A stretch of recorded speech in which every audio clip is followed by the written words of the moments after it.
يا مساء الورد أو صباح الورد على حسب التوقيت اللي بتشوفوا فيه الفيديو. قلت النهاردة بقى أعمل حاجة جديدة خالص. كنت متضايقة شوية فقلت أغير مود إزاي؟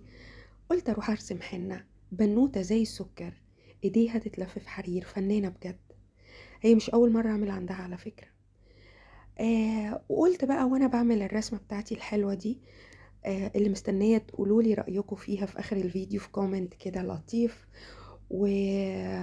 وطبعا ما تنسوش قبل اي حاجة يعني تقولوا لاصحابكم على القناة علشان يعملوا لها سبسكرايب، علشان القناة تكبر بيكوا. بس ما علينا بقى نرغي شوية بقى عن الصحاب. الصحاب اللي هم الرزق، الصحاب الحلوين، الصحاب اللي بيدوك طاقة إيجابية، الصحاب اللي بيحسوا بيك من نبرة صوتك لما تبقى متضايق، لما تبقى مبسوط، لما بيبقوا معاك في شدتك قبل فرحك. بجد الصحاب دول حاجة، بجد يعني حاجة كده ربنا بيكافئنا بيها. والله العظيم بجد، سبحان الله سبحان الله. بتبقى حاجة كده، مش شايلين هم الحاجة، عارفين ان في حد وقت ما هتحتاجوه هتلاقوه. حد بيسمعكوا، بيطبطب عليكوا، بيديكوا طاقة إيجابية. صحاب الحلوة الحنينة دي انا بالنسبة لي بتمثل لي كده، بشبهها بالسفنجة.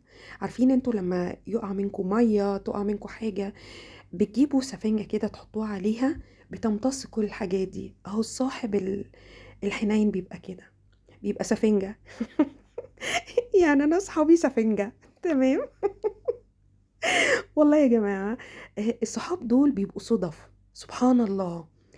آه، احنا بنقابل ناس كتيرة جدا. بصوا، احنا الحياة تجارب. عارفين، بتبقى في الاول خالص زي البطيخة كده، انتوا بتصاحبوا الناس عادي، بتتكلموا، اصل احنا مش عايشين لوحدنا على الارض. فهي يا تطلع بقى حمرا يا تطلع قرعة.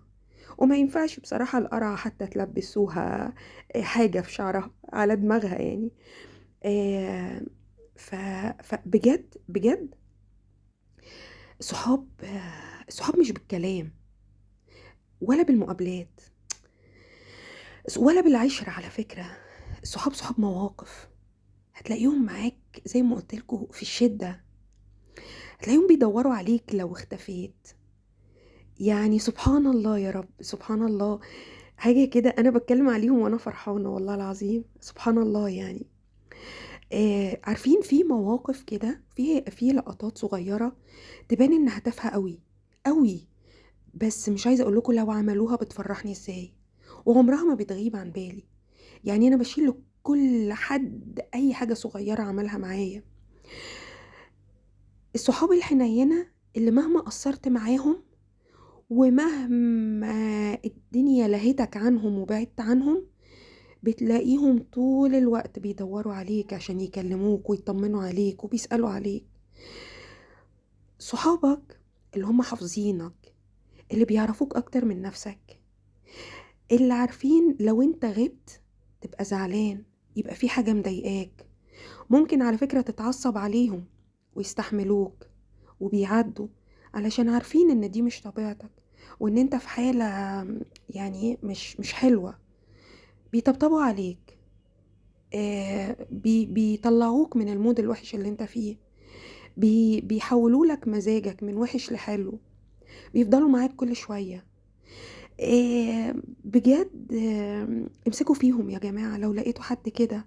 اوعوا اوعوا تتخلوا عنهم، اوعوا.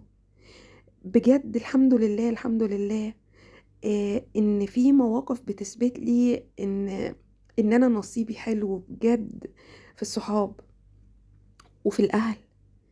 يعني انا عيلتي ربنا يديمها في حياتي، بجد حاجة جميلة كده.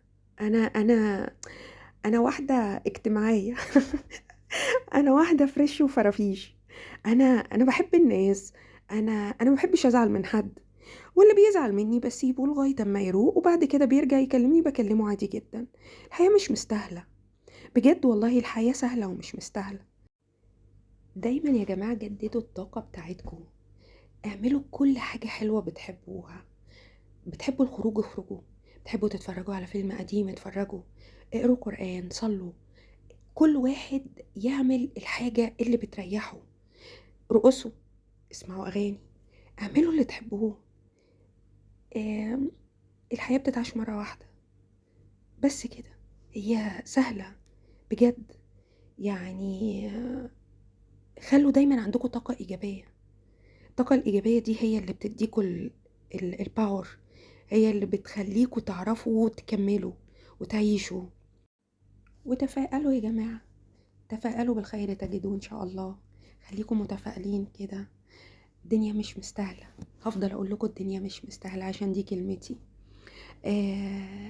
الحياة بتتعاش مرة واحدة، وعلشان كده عايزة أقول لكم حاجة حلوة قوي. خليكوا فرفيش، كن فرفوشا متفرفشا، يكن لك الكون نعنوشا متنعنشا. دمتم مفرفشين ومنعنشين. ما تنسوش بقى تقولولي رأيكم في الرسمة في كومنت، ومستنية اللايك. وما تنسوش تقولوا لأصحابكم يشتركوا في القناة عشان تكبر بيكم. باي باي.